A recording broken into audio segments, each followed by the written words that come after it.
Men of the 24th Infantry. This is Texas.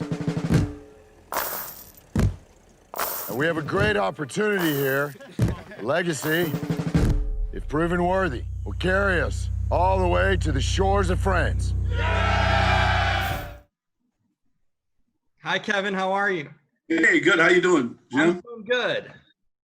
Where are you at? I'm in Lawrence, Kansas. Oh, there you go. Are you from Kansas? I grew up in Kansas. Okay, Yes. that makes sense because obviously you teach there. So, Yeah. you know, it's funny because I ran into you at multiple red carpets. We were during the award season for Black Klansmen at the Writers Guild. We spoke. Oh, yes, indeed. Yes, indeed. Yeah. Yes, indeed. So it's great to reconnect with you now. Yes, indeed, man. How you been? I'm doing good. I actually came back home to Chicago a month ago from LA, kind of going to stay for the rest of the year out here with family. And, you know, during this time, it's the best option. It's the best option, man. My daughter did the same thing. She had just moved to DC and the pandemic hit and it just, you know, her business she worked for said, you should just go back home, you know. Right. She still has her job, thank God, but you know, was no point in living there because right. know. If you can do things remote, you know, might as well be around family and friends, and you never know when maybe a second wave comes or whatnot. And who knows what, right? Yeah, no doubt, man. No doubt. Yeah. How have you been navigating? I mean, staying healthy with the family and everything, that's the most important part. Yeah, man. Fortunately, we've just stayed hunkered down and been doing a lot of writing. Thank God I've been able to stay busy. So it's a good time for that. So yeah, it gives you an opportunity to actually go back into that, right? I mean, Yeah, you right. have time now to do it, so not no, now. No distractions, right? No doubt about it. Yeah. You know, I spoke to Trey yesterday, and the best thing I heard is it's so crazy to hear that he was a former student of yours, you know, and now yes, indeed. At Kansas and how you're collaborating and working together. And he told me about the part that it was actually, when it was written, was with him in mind. Tell me about it, Trey, just as a student and how you approach, because I think it's fascinating for you to kind of bring up your students and give them opportunities, which is, I think, immeasurable in that sense. You know, you're just not a student kind of going into the world hoping to find out. You know, you remember your students and the work they've done. Tell me about not only Trey, but your approach to kind of working with your students and then really utilizing them after school. Sure. Well, you know, Trey was a sharp young man and class, and you know, and I got to see him in another friend's film, and I thought he was really good. And you know, I made a lot of low budget films, and I had to do that in a really creative way, in a sense that I had to really take advantage of the resources I had really available to me. And the university was one of the reasons I always taught is that it had resources. The university had resources, but more importantly, you know, I always looked for talent, you know, people that I thought, you know, had talent, and you know. You know, you can, you know, when you make a movie on a low budget, you really have to be creative. And one thing that really elevates your movie is if you've got some strong talent, you know, you can compete with the big boys a little bit. And so, you know, another person in the 24th is another former student of mine, Tosin Moore-Humphrey, who's a really great career, having a really strong career now, and Joseph Anderson, who's another young man was in some of my earlier films, and now he is a small part in the 24th as well. And so, you know, I'm always kind of looking for that, and it enabled me to kind of make films, but more importantly, it kind of, you know, it would just create a lot of really great relationships and collaborations that. You know, with Trey, with this, I always thought he would be perfect for Boston and the 24th. And this was, I originally wrote it almost like 30 years ago. I think. Wow, really? Yeah, and that project got me jobs, but my agent at the time said no one in Hollywood is ever going to make this film. And so uh, you know, when Amazon showed up and Netflix and all of that stuff, and things started to really change Mm-hmm. of opportunities, I think, you know, I decided to reapproach the script. And I was working on Black Klansman at the time. And I just said, hey, Trey, we were wanting to work on something together. I said, hey, man, I'm in the middle of this other project, but take this script and I want to make the romance bigger and I want to, you know, update it. And Mm-hmm. he just ran with it and did most of the things I wanted to do when he came back with it. It was really great. So, so we just kind of kept working on it from there, and that's kind of how the 24th kind of came about. It's impressive how I've seen him on Empire, and just it's impressive how as talented of an actor he sees as a writer. And I don't know, watching this movie, for some reason I kept on seeing young Denzel in him. His expressions, the way he handles himself. I really was like, wow, I've never seen an actor that reminded me of Denzel as much as Trey did. It just his demeanor. I just thought it was such a powerful performance. And some movies you can't imagine a different actor playing that role. And I thought I couldn't imagine anyone besides Trey playing Boston. That's the way I felt about it too. I've always thought he would be great in the role, and he is. And I'm glad to hear you say all of that because, you know, I thought he did a terrific job, and I'm hoping that this will do really great things for him. No, I really enjoyed the location. I wanted to find out where you guys filmed that, but it looked very authentic to the times, and it kind of gave you that old town feel and just the region itself. Where did you film this movie? Because I felt the location, Scotty, was really spot on. Oh, thank you. Yeah, we shot it in Charlotte and Concord, North Carolina, and we found an abandoned Air Force kind of base in Charlotte, and so the camp was basically that Air Force base. We found some little hangars and different things, and we really employed that to turn it into what was Camp Logan. And then in Concord, there were several neighborhoods in Concord that were really historical and had really kind of you know, preserved the original look of these homes from the 1800s. Mm-hmm. Cobblestone streets and you know, just really, you know, things that were just perfect for us. I mean, you know, we this was the biggest budget film that I've ever directed. Wow. But with that, you know, we shot it in 18 days, and so that's quick.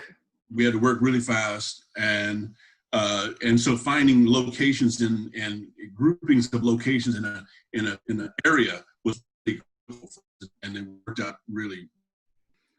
You know, one thing that I've noticed in your work, talking to Trey also, has been kind of your sense of like history. You just have such a great knack. I don't know if you're a history buff or really you have to be. You just have, especially African-American history. Where does that come from? Where does that interest stem from?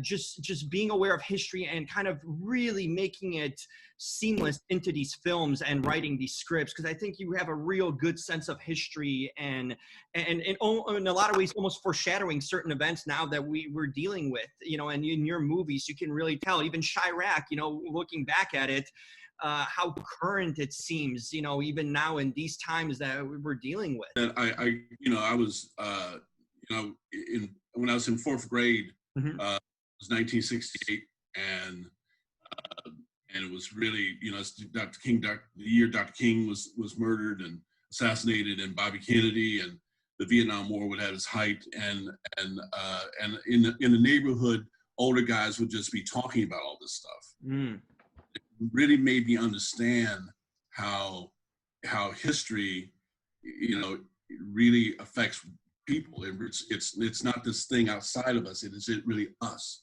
and it really made me want to understand history a lot more and really connect to it in terms of how it affects people, really, not incidents or events outside of ourselves, but really how history, you know, affects people's lives, really.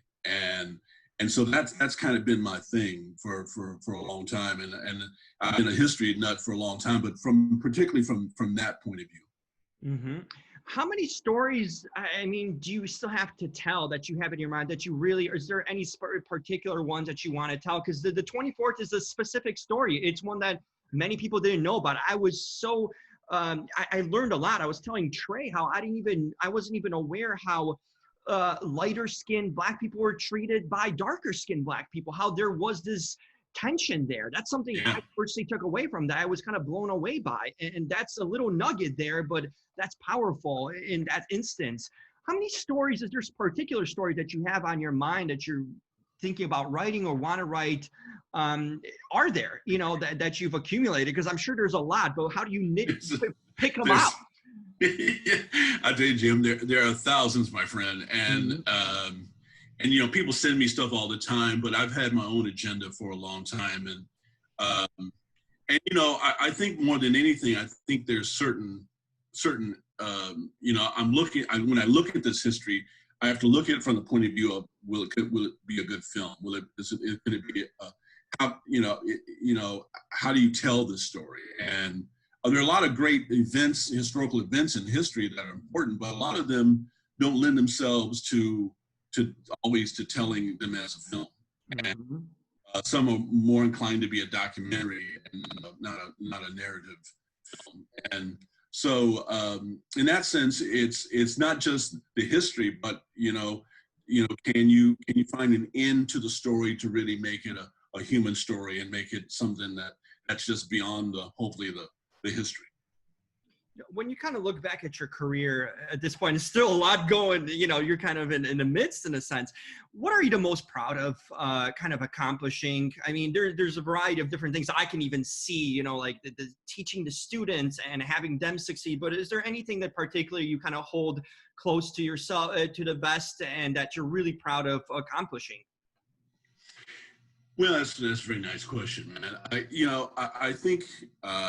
I think probably my biggest thing that I look back on at this point is the fact I kind of did it my own way. I never moved to LA. I mean, I don't, nothing wrong with moving to LA, but when I started, they weren't making the movies I really wanted to make. And so I had to make a decision as to, how was I going to kind of tell my story. And so I decided to teach and use the resources of the school to really make my films and tell my stories. And it was from that I connected with Spike. And, but I think it was the choice of really hopefully believing in yourself enough to make the hard choice, which was not to move to New York or LA. I went to NYU. So I was already connected to NYU really into New York. But they weren't doing the things I wanted to do. And so I made the hard choice of going back home to Kansas, literally, and concentrating on the stories that I really wanted to tell.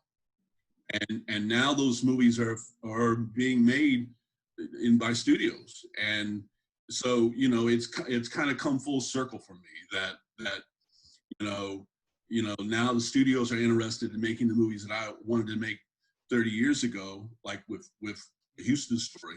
We're ready to make them then, and now we're getting to see it on the big screen.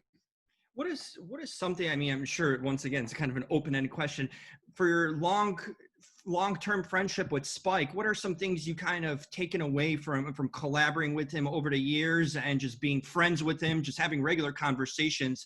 What are some things that kind of, as a person, impacted you, being kind of exposed to him and his thoughts and ideas, and professionally and personally? I think the fact that he was the first, modern Black director in a way. I mean, obviously there was Gordon Parks before him and others, but there was a gap between Gordon Parks' success in the 70s and Spike in the 80s.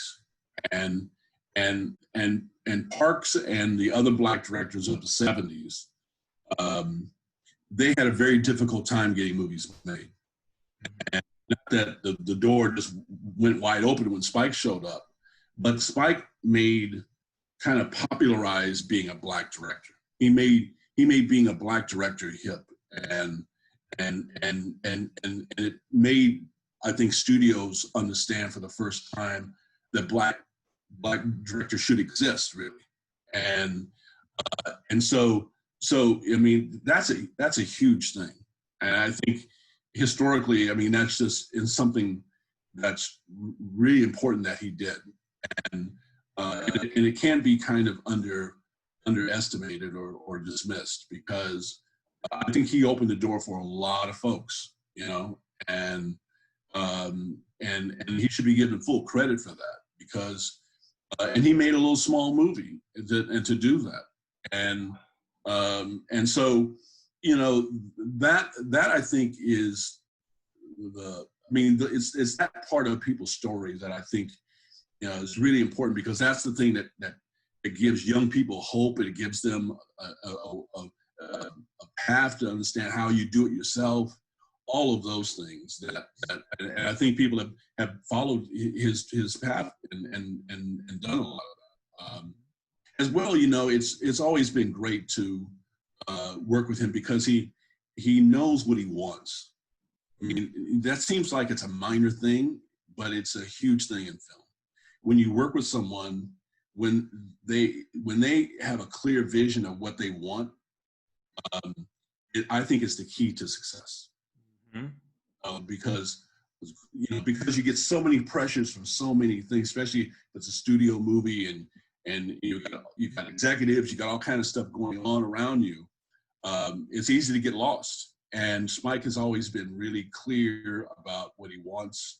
When I work with him, he's always clear about what he wants and what he's trying to achieve and the vision of the film. And that's something I really have learned from. I mean, he's really great at you know, pushing through and getting things through. And I try to really learn from that. No, final thing I want to kind of wrap it up with, and you'd be the perfect person really to ask, because not only being an educator and a history kind of buff and a citizen of the world, the events that we're kind of facing in a world with Corona and the protests and the changes are going, what do you kind of, I know you don't have a crystal ball, but what do you kind of foresee? You know, this is going to be a marking point in our history books forever. I think 2020, especially in this sense and the lead up to it. What do you kind of see the world coming out of this, you know, as humans now with a whole different perspective on life and race? What's your thoughts on it, and an opinion really of what we're going through right now and how it will kind of impact us going forward? No, what I'd love to see happen is that all these things that are occurring right now, that it will generate a new kind of era of progress. That I think people are really ready for that. I think this backlash we're living through now, not just with the virus, but with Trump and all of that madness, that if, you know, coming out of the ashes of all of this, I'm hoping will be kind of this new kind of, you know, insight and desire to take America to the next step. And I think that's what people are doing. That's what people are asking for in the street. I mean, I think the virus is telling us that there's a lot of things we've got to leave behind. Mm-hmm. We've got to leave behind a lot of the old ways we've done things. And so the environment has to be dealt with, and we have to finally lose the CSA for good and for all, you know. Mm-hmm. We've got to finally leave that for good, you know, and not hold on to that past. And I think tearing down those statues is a great visual of how we're trying to rid ourselves from the oppression of the past. Mm-hmm. And I just hope that you know, a new administration, more than that, but just this new kind of desire that young people have, will just create a new deal, you know, that, you know, it's like the Green New Deal. It is all of those kind of notions that can take America to the next step. Is is what your hope comes out of. If not, I think we've got real problems ahead of us. Yeah, it's a tipping point. We're literally it's truly a tipping point. Mm-hmm. And we're either going to come out of this in a newfound greatness, or we're going to struggle for many more years to come.